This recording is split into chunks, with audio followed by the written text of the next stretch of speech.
So dahil Mother's Day ngayon, meron lang ako nakita sa Facebook na ganito. Ayan. So para maalala natin ang mga kananayan. Sino dito nakaka-relate, di ba? Yung sa mga dialogue ng nanay. Kapag nawala ako, naku, kawawa kayo. Ayan, di ba? Dahil Mother's Day, inaalala natin yung mga dialogue nila. For example, next naman, halimbawa may maramdaman ka lang, ano sasabihin? Yan, kaka-cellphone mo yan. Yan. Pero syempre, hindi tayo nagsasawa sa mga mga linyahan na yon. Diba? Instead, dapat kapag gano'n na yung mga sinasabi nila, na tayo. Pay attention. Pangalawa, diba? Ay, pangatlo, sabi dyan, no? Ay, yan. Ano nyo ako katulong? Sino nakarinig niyan? Taas kamay. Diba? Ano nyo ako katulong? Yan, by nanay. Tapos sunod, ano ba yung tugtog mo pang-adik? Raylid? Yan, pero sana wala nang nasasabihan sa atin na ganyan. Diba? Ano ba yung tugtog mo anak pang-adik? Tapos sunod, sino nasabihan nito? Ano akala mo sa akin? Nagbablank ng pera. Ayan, di ba? Pag hingi tayo ng hingi ng pera, ayan. So, linyahan yan ng mga nanay natin. Ito, favorite ko to. Ayan. Pag kinakausap ka, sumagot ka. Tapos pag sumagot, sumasagot ka ba? Ayan, di ba? So, walang kalagyan. Okay? Tapos, ito rin, nasabi rin sa akin to. Laki-laki ng mata mo, di mo nakita? Ayan, sabay nanay. Tapos, sunod, magaling lang kayo kapag may hihingin. Ayan. Diba? Pero tatandaan nyo, nasasabi lang yan ng nanay. Pero bibigay pa rin yan. Amen. Ayan. Tapos ito, nasabi rin sa akin ito nung bata ako. Sabi, mata kasi pinapanghanap, hindi bibig. Diba? Kasi sino sa inyo pag may hinahanap, mama agad, diba? Hinahanap. Maasan yung short ko, maasan yung sinturon, maasan yung diba? Huwag daw kasi bibig, mata. Okay? Tapos last, sino yun daw? Para kayong mga anak mayaman na, di ba? Pag kumain kayo, tapos iniwan nyo lang doon. Di ba? Parang kumakain sa restaurant. Okay? Pero 10 lang yan. Pero kung tatanungin ko kayo, di ba? Alam natin na napakaraming mga linyahan, di ba? Punchline na mga kananayan. And yun nga, ngayong umaga na to, i-appreciate natin sila sa pamamagitan ng itong message na to. Yung best things you can do to your mother. Kasi minsan baka nakakalimutan natin kung ano yung mga pwede nating gawin sa mga kananayan natin. So ito, papaalalahanan tayo ng Word of God. Ano yung mga dapat nating gawin sa kanila. Again, ano man ang mga kasi baka, kunwari, sabihin nyo, kasi yung mama ko, hindi naman kagaya nung mama mo, na sweet, di ba? Yung mama ko kasi, iniwan kami. Yung mama ko, ganito, ganyan. Ano't ano pa man, kung ikaw ay unang na-born again, di ba? Still, ikaw pa rin ay ina-expect ng Panginoon na gawin yung sinasabi ng salita ng Diyos. Amen? Sabi mo nga sa katabi mo, gawin mo pa rin ito. Okay? So, ano yung mga dapat nating gawin sa mga nanay natin? Best things you can do to your mother. Una, yan, is to honor her. Yan. Sabi kasi ng Exodus 20 verse 12, honor your father and your mother, that your days may belong in the land that the Lord your God is giving you. Diba? Sinabi na yan ng Panginoon na ano man ang mangyari, tumanda ka man, magkatrabaho ka man, honor her pa rin. Ibig sabihin, igagalang mo pa rin siya. Sabi dyan, show respect in words and actions, speak well of her. Pag kunwari, pinag-uusapan niyo yung nanay niyo, minumura mo ba ang nanay mo? O kaya naman, sinisiraan mo sa iba yung nanay mo? Sabi, listen to her counsel and value her wisdom. Yun ang ibig sabihin ng pag-honor. Hindi naman all the time, lagi kang nakaganon, di ba? Kailangan, in order na ma-honor mo ang Panginoon, yun nga, yung magulang mo, kung may sinasabi siya, pakinggan mo. Di ba? Kung meron siyang tinuturong values, sundin mo. Di ba? Kasi wala namang tinuturo, majority ang mga kananayan na makakasama sa'yo. Diba? Madalas sa mga tinuturo nila, minsan hindi mo maipaliwanag, hindi mo maintindihan, pero sumunod ka na lang. Kasi para sa ikakabuti mo yan. Diba? Halimbawa, may sa mga bata, diba, na wag mong hahawakan yan. Kasi alam ng nanay mo na nakakapaso yan. Kaso, diba, yung mga bata kasi, dahil inosente pa o ignorante, diba, hinahawakan nila. And then they find out na na ang init pala. And ganun din sa buhay-buhay. May mga pagkakataon na hindi mo to pinapakinggan. Parang sinasabi ng nanay mo, wag kasi yan, ganyan. Iba na lang, wag yan, di ba? Pero kasi may nakikita pala siya na hindi mo nakikita. Okay? Ito naman, usapang ko na rin, yung sa mga love life. Minsan kasi, dahil kinikilig tayo, nabubulag tayo doon, di ba? Sa kilig natin, to the point na yung nakikita ng iba at nakikita ng nanay, di ba, ay hindi, yung parang hindi mo napapansin. Pero yun nga, isang paraan ng Panginoon para ingatan ka is through your nanay. Di ba? Kaya pag may sinasabi, pakinggan mo. Na baka nga naman may makakasama sa iyo, 'di ba? Sa sinasabi niya, kumbaga pinapaalala niya. Kaya una, honor her.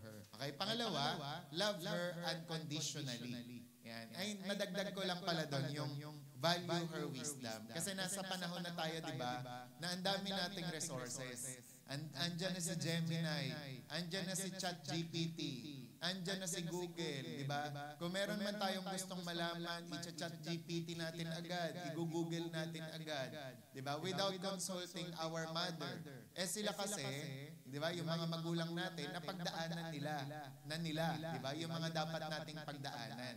Yan naman minsan, may mga pagkakataon na dahil sa mga academics natin, sa mga research nating nalalaman, hindi na natin kinoconsider yung knowledge nila. Di ba? Yung wisdom na gusto nila na ituro sa atin, di ba? Pero paminsan-minsan, i-value mo rin yung wisdom na yun, okay?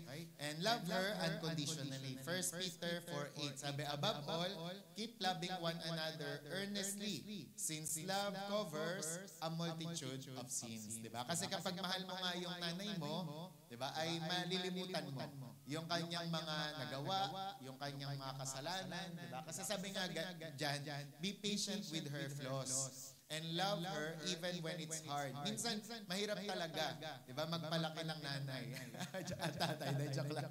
Diba? Pero mahalin mo pa rin when it's hard. Minsan, hindi rin nila napapansin ang hard nila sa'yo. Di ba? Pero mahalin mo pa rin sila.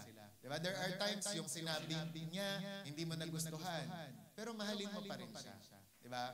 Parang ako nga kasi, nung nakita ko rin yung nanganak si mama, ako yung nagaganon ng likod niya, nung wala pa si Papa. Tapos nanganak din si Risa. Nakita namin hindi niya malaman kung anong ipoposisyon niya. Diba? Parang nakita ko doon na, grabe, oo nga pala, ang tindi ng sakripisyo talaga ng mga nanay pagka gano'n. Tapos yun nga, after nun, pag nanganak, ganun din. Hindi pa makakatulog yan kasi nga, babantayan at babantayan, di ba? Hindi magiging normal yung tulog kahit madaling araw, gising. Di ba? Kaya lagi nating aalalahanin yung mga sakripisyo nila na kung naging pasensyoso sila, pasensyosa sa atin, ganun din tayo sa kanila. Sabi, make sure she feels cherished, di ba? Yung kumbaga parang pag kunwari kasama mo siya, ma-feel niya na importante siya. Hindi yung kasama mo nga siya, nilabas mo siya ilalabas mo siya mamaya, pero hawak mo pa rin cellphone. Diba? Yung ilalabas mo siya mamaya, pero hindi ka pa rin makausap. O, mali yun. Kailangan, kumbaga maramdaman niya na binibigyan mo siya ng importansya. Okay? Number 3, care for her needs. 1 Timothy 5:8, sabi, but if anyone does not provide for his relatives, and especially for members of his household, he has denied the faith and is worse than an unbeliever. And dumadating kasi yung time na meron din silang nangangailangan din sila. Kaya naman, dapat support her financially. Diba? Minsan, abutan mo rin. Diba? Ng 10,000. Wow. Yes, ang lakas ng yes. Ng 20,000. Ang lalaki naman. Yan, support her financially, tapos emotionally. Diba? And physically as she ages or faces difficulty. Kasi sa ibang bansa nga daw, alam niyo kung anong mahirap at pinakamalungkot na pinagdadaanan ng isang tao, most especially ng father o nanay na kung may edad, yung iiwan na lang sila sa home for the aged, basta-basta. Na yung parang, kumbaga parang all their life, inalagaan sila nung nila yung mga anak nila, tapos isang araw, iiwan na lang sila dun sa tahanan ng mga matatanda. So parang medyo mahirap yun para sa kanila. Parang medyo nakakalungkot. Kaya naman dapat, ngayon pa lang, parang as they age, di ba? Kumbaga parang, at minsan may mga nararanasan din silang difficulty. Kumbaga, isuportahan natin sila. Di ba?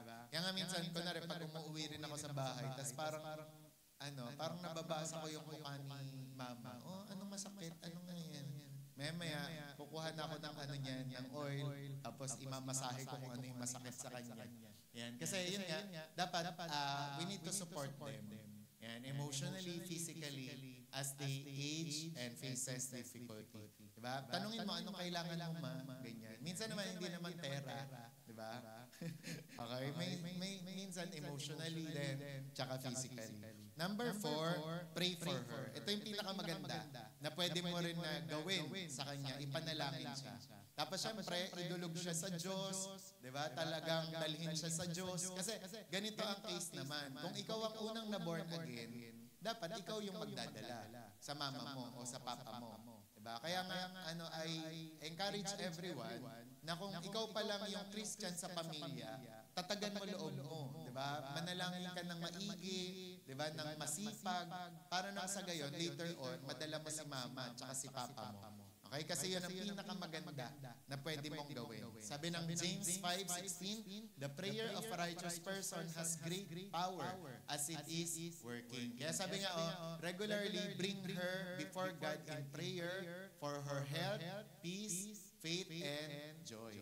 Diba? Kaya kailangan po, makita rin sa atin ang nanay natin. Kasi di ba kapag nananalangin tayo, isa rin yun na, kumbaga paraan ng pagpaparating na I care for you. Diba? Kaya pag pinag-pray mo siya, tsaka marami sa atin, ewan ko kung regular yung ginagawa yun, diba? Na nahihiya kayo na ipag-pray yung nanay nyo. Pero it's time. Diba? Kumbaga, ito na yung panahon para hindi na tayo mahiya. Diba? Na parang yayain mo sa sulok yung nanay mo, pag-pray kita. Diba? Mamaya pag-uwi mo, kahit simple prayer lang, dahil Mother's Day ngayon, gusto kita ipag-pray, okay lang ba? Dapat tayo, may mga, kumbaga parang, kaya nga sa meeting namin kahapon ng mga pastor, isinadjust ko yun na lahat ng mga opportunity, lahat ng mga event, i-take note natin. Nang sa gayon, kapag may mga event o opportunity o holiday, alam natin kung ano yung gagawin. Diba? For example yan, yung Mother's Day, huwag niyo papalampasin. Ayan yung pagkakataon na sharean niyo yung nanay niyo, ipanalangin. Huwag niyo hayaan na lumipas na lang. Kasi pustahan tayo, di ba? Hindi nyo gagawin yan ng normal na araw. Kaya nga may mga special day para gawin natin yan. Di ba? Kaya naman, mamaya i-apply natin yan pag uwi natin. Okay? And then, panglima, speak words of gratitude. Kapag inasikaso ka, thank you. Salamat sa pagkain. Thank you, ganyan. Kasi sabi ng Proverbs 31:28, her children rise up and call her blessed. Diba? May affirmation, may appreciation. Diba? Her husband also, and he praises her. Sabi, thank her often for her sacrifices, her love, and her guidance. Ito, makinig kayo maigi. Alam niyo bakit may mga nanay na maiingay? Ang dami na ng mga yan. Ang dami na. Ang daming mga sinasabi. Kasi they feel unappreciated. Na-feel nila, parang yun nga, yung kagaya ng sinasabi na parang patulong na lang sila sa bahay. Pero once na ina-appreciate nyo sila, mararamdaman nila na napapansin nyo yung mga effort nila. Diba? Lalong-lalo, yung dating tampo ni mama. Yung parang magluluto siya ng hapunan, tapos walang magsasabi sa amin na hindi pala kami uuwi. Diba? Kaya yung effort niya, namalengke pa siya, naggayat pa siya ng sibuyas bawang, diba? Initsa-itsa niya pa. Yung kumbaga parang naggisa-gisa pa siya. Then pag uwi ng mga anak niya, hindi pala kakain. Diba? Kaya minsan, i-appreciate natin siya.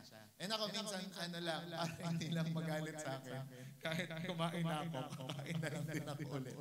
Diba? Parang gano'n, technique na lang. Hindi yung totally in-ignore mo yung hinanda niya, diba? O kaya naman, gigising ng maaga, hindi ka pala papasok, o kaya naman, hindi mo sinabing nakalib ka pala, o absent ka pala, na malantsa pa, diba? Sana siya rin, kagaya mo, natulog na lang siya.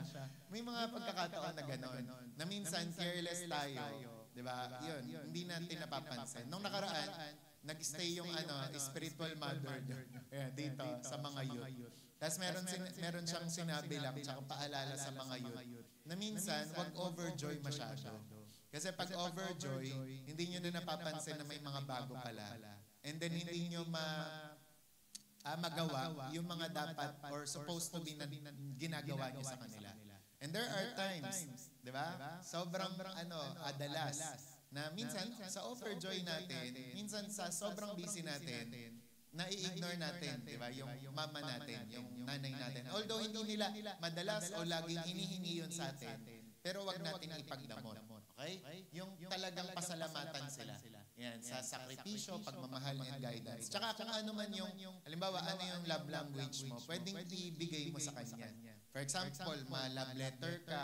For example, mag-gift ka. For example, ma-touch ka, mayakap ka. Bigay mo sa kanya. Diba? For example, maano ka, yung mag-spend time ka, lumabas kayo, umalis kayo, diba? Amen? Amen. Okay? Kaya sabi nga, dapat speak words of gratitude sa kanya. And then pang-anim, spend time with her. Ito nga yun. Sabi ng 1 Corinthians 16:14, let all that you do be done in love. Sabi nyo nga, in love. Ayan. Sabi, your presence means more than gifts. Kaya naman, quality time reflects your love. Okay? Kaya tayo ngayon, pinapahalagahan natin yon. Kaya naman, binibigyan natin ng opportunity yung mga tao, yung bawat isa, to spend time with your mama. Okay? Kahit minsan, masungit yan, parang nawawalan ka ng gana kasi sinusungitan ka. Still, gawin mo pa rin. Ang Diyos ang bahalang mag-reward sa'yo. Amen? Binibigyan mo pero ano pa rin, kulang pa rin. Pero wag ka pa rin magsawa sa paggawa ng mabuti, sa pagbibigay sa Kanya. Okay? And then number 7, last na ito, live a godly life. Yan. Ano yung pwede mong gawin para sa mama mo o sa nanay mo? Yan. Live a godly life. Sabi ng 3 John 1:4, I have no greater joy than to hear that my children are walking in the truth. Yan. Si Apostle John yung nagsabi niyan. Pero yan din syempre ang wish at ang prayer ng mga kananayan. Na yung mga anak na pinalaki nila ay bandang huli, maging maka-Diyos. Diba? Hindi maging masama. Diba? Wala naman sigurong gustong mangyari yun, no? Yung bata pa lang itatrain na, oy, ganito mag-snatch, ha? Ganito ganito mag-tongue eats. Una muna, ganito. Wala namang ganong nanay, no?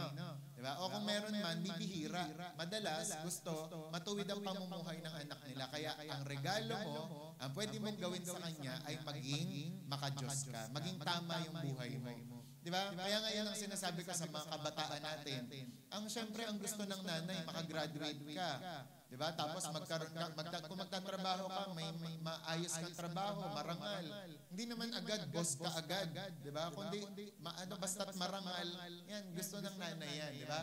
And sabi nga, one of the greatest joys you can give her is a faithful walk with God. Diba? Tsaka nakakatuwa nga, diba? Kapag parang sa ending, nasabi ng mama mo sa'yo na, anak, I'm proud of you. Diba? Yung kahit alam mo yun, sabihin mo, top 3 ako. Diba? Hindi, yung minsan may mga pagkakataon, top 2 ako. Hindi sila nagsasabi ng, kaya natutuwa ko dun kay Ate Abby nga. Kasi diba, lungkot na lungkot nga si Jeddy. Wala akong top, ganyan. Sabi niya, okay lang yan. At least alam natin na ikaw, ginawa mo yung best mo. Yung top 1, yun ang opya.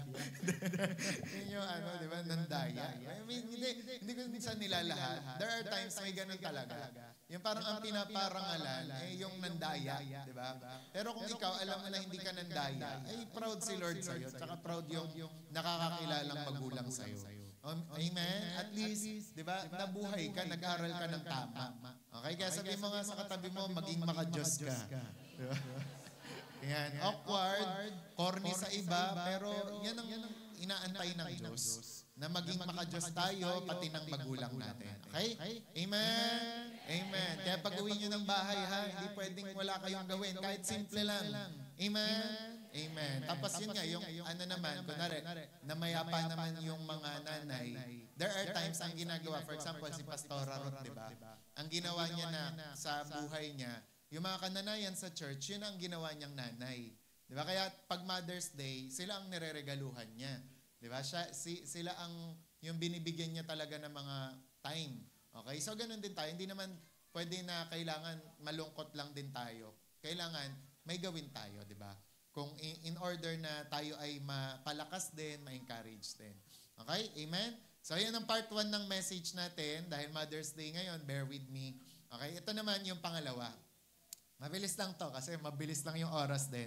Ano naman ang title naman ng another message natin is yung The Mother-like Heart of the Father God. Yan. O nga, no, hindi ba kayo nagtanong ng gano'n na bakit sa scriptures o sa Bible, meron ding tinatawag o kinukumpara ng Diyos yung sarili niya sa isang nanay. Okay? Kasi totoo po yun. Na ang Diyos, although Father siya tawagin, pero meron siyang puso ng isang nanay. Okay? So, hindi to usapang gender ha, kasi pang mundo lang yon. Pero ang sinasabi nga dito, although Diyos siya, although Ama siya kung tawagin, pero meron siyang puso ng isang nanay. Sabi nga dyan, though God is revealed as Father, His love also encompasses the nurturing, comforting, and sacrificial heart often seen in mothers. Sabi, these maternal qualities are not absent from God. They are found in Him fully and perfectly. Diba? So kaya minsan may mga pagkakataon na ikaw, kulang ka ba sa pagmamahal? Pero pag na kay Lord ka, hindi mo na pwedeng sabihin yan. Kasi si Lord, mahal ka niya fully. Diba? Mahal ka talaga niya ng kung ano ka. Diba? Sabi nga, while we were yet sinners, Christ died for us. Therefore, makasalanan ka pa, mahal ka na niya. Wala ka pang ginagawang ministry, wala ka pang achievement, mahal ka na niya.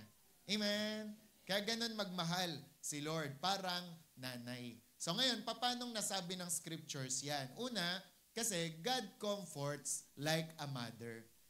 Kaya pala ganon, na parang inihantulad din si Lord sa nanay, kasi parang ganon din siya mag-comfort. Sabi ng Isaiah 66:13, as a mother comforts her child, so will I comfort you. And you will be comforted over Jerusalem. Amen? Kaya taas nga ng kamay yung naranasan dito na kinomfort siya ni Lord. Taas kamay. Yung kinomfort ka sa bigla ang pangyayari. Di ba? Kinomfort ka sa nung nabasa mo yung scriptures na to. Di ba? Kinomfort ka kasi naghihintay ka ng jeep, tapos yung jeep na nasakyan mo, may nakalagay, mahal ka ng Diyos. Di ba? Yung mga ganon, di ba? Yung iintay ka, yung parang lungkot na lungkot ka ngayon, may magbibigay sa 1,000, di ba? Hindi galing sa politiko, may di ba? Biglang may tinouch lang si Lord, na i-comfort ka, di ba? Yung parang, iyak ka ngayon, tas biglang may nanghawak ng balikat mo, tas pinag-pray ka. Yan, yung mga ganon, comfort ng Diyos yun. Padala ng Diyos yun para palakasin ka. And ganon, di ba? Ganon yung mga nanay minsan. And ganon, madalas, palagi, si Lord. Na kung paano nagko-comfort yung nanay, ganon din si Lord sa atin. Amen? Yan. Kaya noon, naaalala ko talaga si Mama, kapag may mga, yung pag may mga problema at mga pinagdadaanan, siya ang unang kakampi namin. Di ba? Siya talaga, yung parang alam niyo yung, kaya nga ang sabi dun sa kanta, ang heart daw ng nanay ay soft, di ba? Tsaka strong. Soft pagdating sa atin. Pero nagiging strong yan kapag meron nang nangaaway sa atin. Di ba? Kaya ilang beses ko nang nakwento yun na nung may nangaaway sa amin, talaga naman si Mama. Okay? Lahat na nang pwede niyang mahugot, hinuhugot niya. Di ba? Talagang kung latay. Parang gano'n, nakita ko yung mga kwento na gano'n, na sarado yung pintuan. Di ba? Eh dahil inis na inis siya, Darna. Ganon siya, taob yung pintuan kahit ilan yung lock. Di ba? Kasi nagiging ganon. Di ba? Naalala ko rin, pag may yung mga kananayan dito, pag may nang away doon sa anak nila, lahat talaga aawayin, kahit si pastor. Di ba? Kasi ganon ang kananayan. Di ba? Kaya yun yung, parang sinasabi na si Lord, para siyang nanay kung mag-comfort. Sabi, God compares His comfort to that of a mother. Sabi, a mother holds, consoles, and remains near in times of pain, so does God. Ganun din, naalala ko nung nag-aaral pa ako. Pag nakita ni mama na pagod ako sa pag-aaral, siya pa yung magsasabi, sige, absent ka. Yung parang basta hindi niya lang ako makitang pagod na pagod. Kaya talagang promotor pa siya ng pag-absent. Pero, ayun nga. Kasi, syempre, paraan yun ng pagko-comfort niya. Tapos yan, nilulutuan niya kami ng mga masasarap na pagkain, ganyan. Okay? And then, pangalawa, God protects and nurtures. Yan. Kagaya ng nanay, pinoprotektahan niya tayo at nina-nurture. Psalm 91 verse 4, He will cover you with His feathers, and under His wings, you will find refuge. Sabi nga, this maternal imagery of a bird shielding her young is used to describe God's care and protection. Ayan nga yung kagaya ng picture. Tapos yun nga, yung bakit inahalin tulad sa isang inahin, tsaka yun nga yung, ano tawag din sa nanay na Inahin po ba tawag doon? Ayan. So, kasi ganun daw si Lord sa atin. Laging nakakover yung wings niya sa atin in order to protect us, di ba? And guide us. And tingnan nyo, magugulat kayo kay Jesus kasi sa Luke 13:34, nabanggit niya yon. Sabi dyan, O Jerusalem, how often would I have gathered your children together as a hen gathers her brood under her wings, and you would not. Diba? Yan yung sinabi ni Jesus na matagal na akong nag-iintay na i-gather kayo. Kasi gusto ng Panginoon i-gather, diba? I-protect ang Jerusalem, ang Israel, ang kanyang bansa. Diba? Sa presensya niya, sa pakpak niya. Kaso sila lang ang ayaw. Kasi ganun po siya magmahal. Gusto niyang proteksyonan, diba? Gusto niyang ingatan yung kanyang mga anak. Kaya pansinin niyo, nung nagkasala ang mga Hudyo sa Panginoon, di ba, nawala rin yung protection sa kanila. Kung sino-sinong mga sumakop sa kanila, at the same time, napahamak at namatay pa yung iba. Di ba? Kasi ganon ka-importante yung protection ng Diyos. Kaya wag na wag kang aalis. Kaya nga, sa totoong kwento, mga Amazon, sa mga nagkaroon ng mga wildfire, may mga parang nakapag-discover na ganon talaga pala ang nature ng mga, yung ibon, tsaka mga manok, they protect their inahin or their children.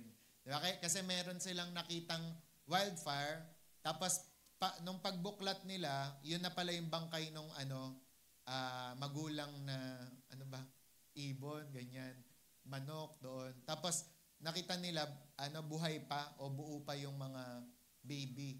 Diba? Kasi ganun nga, ang nature ng mga ina na ganyan. Yung mga bird.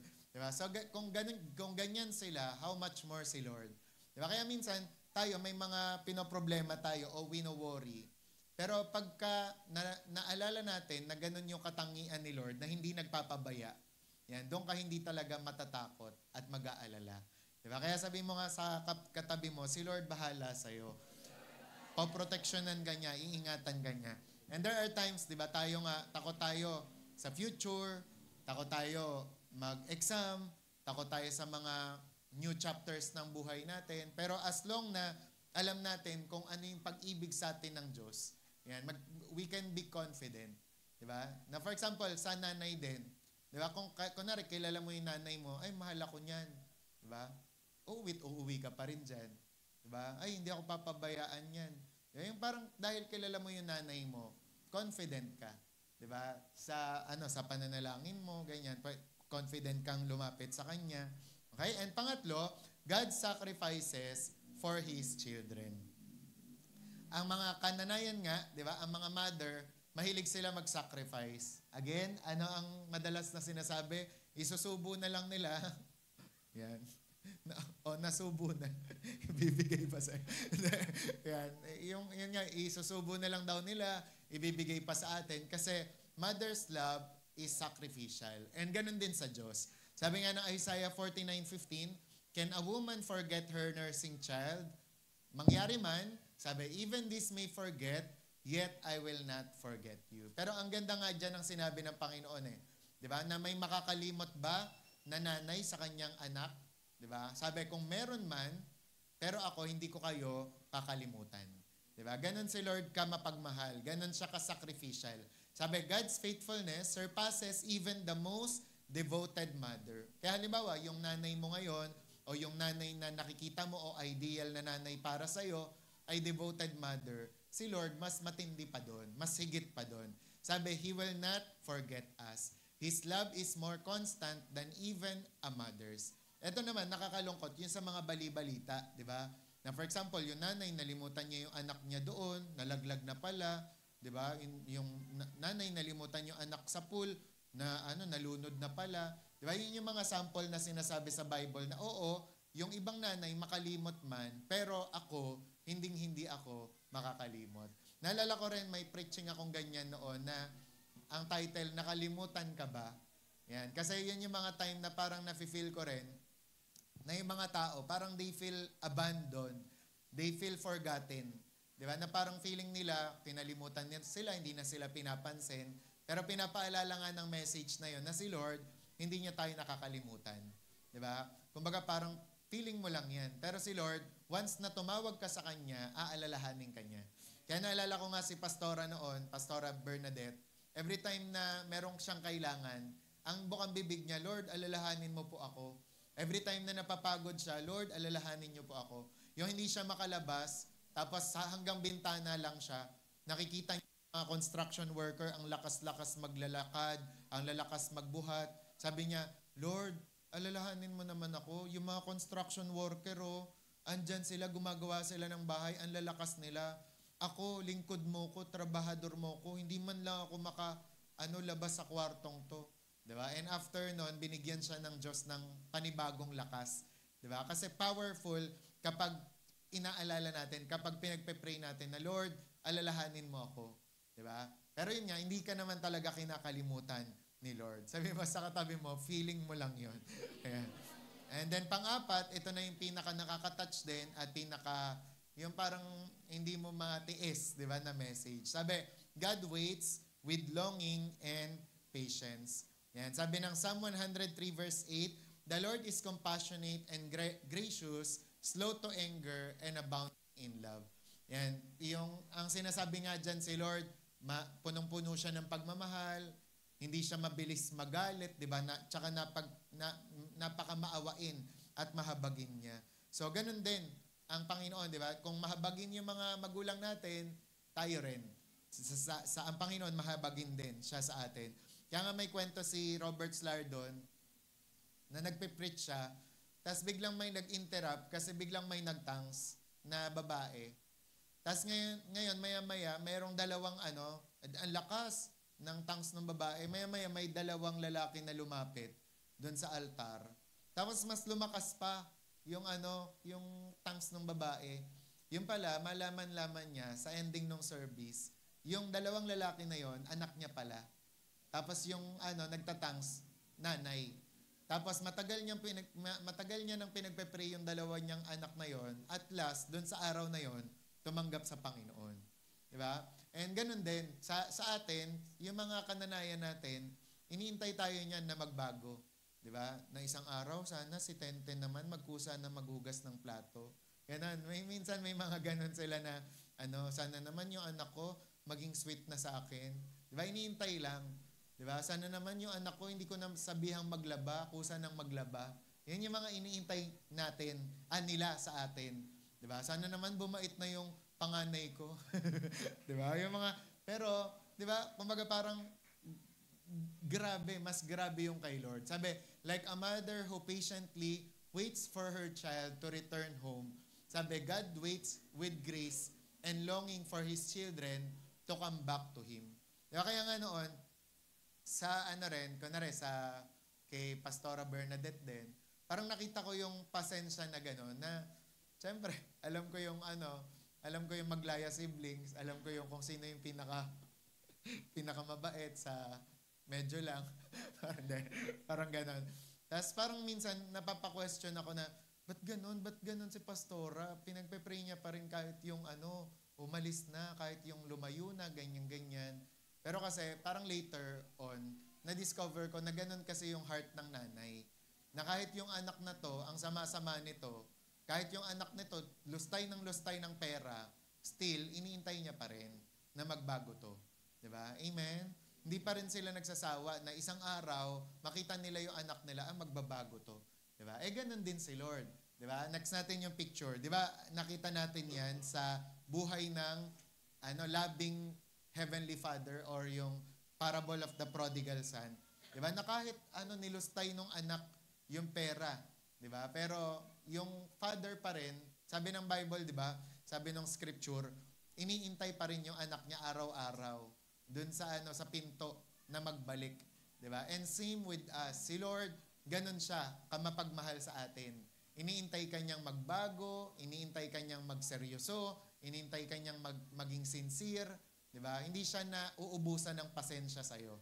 'Di ba? Kaya nga yung rapture, palatandaan niya na si Lord, He is still waiting for us, 'di ba? Na magbago. Kaya kung meron man, for example, sa atin na kailangan mong baguhin, kailangan mong ayusin, di ba? Ayusin mo pa rin. And yun sa, tinatanong ko kasi yung mga nagpuntahan ng, yung sa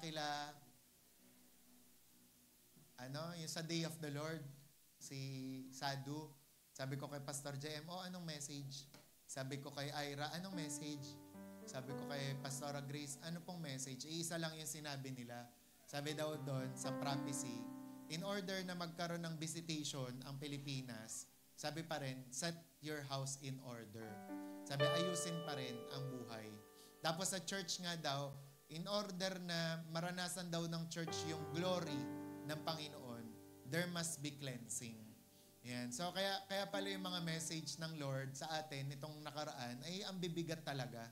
'Di ba? About ulit sa mga sakripisyo, about ulit sa mga pagde-deny ng sarili, about ulit sa mga pananalangin, about ulit sa pag-iwan ng worldliness, 'di ba? Magbago ng buhay kasi in order na i-visit tayo ng Panginoon, there must be cleansing. Kasi sino dito taas kamay yung nakaranas ng may tumanggap ng bisita sa bahay? 'Di ba? Pag tatanggap kayo ng bisita sa bahay, anong number 1 na gagawin niyo? Magligpit, maglinis. O ganun din pala. Sa church, ganun din. Kung gusto natin ng visitation, ng glory, di ba, sa buhay natin, kahit sa family, there must be cleansing. And yan ang inaantay natin kay Lord. Matagal niya nang gustong ibuhos sa inyo ang blessing nyo, ang pagpapala. Kailangan lang, di ba, ng may paglilinis. Kaya natuwa rin ako kasi kahapon, nag-pastors meeting kami, di ba? Ang ganda nung ending. Kasi ang gusto na nila, reconciliation talaga. Yung parang wala nang mga branding ng name, wala nang mga galing sa ganito, galing sa ganyan, wala nang division. And pag uwi ko, tuwan-tuwa yung puso ko na, wow, praise God. Kasi gano'n na yung gusto nila. Sabi ko pala, pwede nang mag-rapture. Sabi ko dun sa dulo. Kasi yun lang ang iniintay ni Lord. And sa inyo, alam nyo yan, di ba? Meron kayong mga wino-workout ngayon, may mga struggle kayo minsan, di ba? And we thank the Lord kasi hindi niya tayo agad-agad pinuputulan ng ulo, di ba? Hindi niya tayo agad-agad dinadampot sa kung saan, di ba? Inaantay niya tayo na magbago, di ba? May mga pagkakataon, tayo din, may mga judgment tayo sa mga sarili natin. Hiwalayan mo na yan, di ba? Kapag may mga yung mo na yan, magbago ka na, di ba? Pero si Lord iniintay niya, di ba, na magbago yung tao. And how I pray, di ba, na lahat ng mga nakaka-appreciate sa pagmamahal ng ina, na lahat ng nakaka-appreciate sa pagmamahal ng Diyos, di ba, ay magbago na. Di ba? Yung talagang mas lalo nating ibigay sa Panginoon yung buhay natin.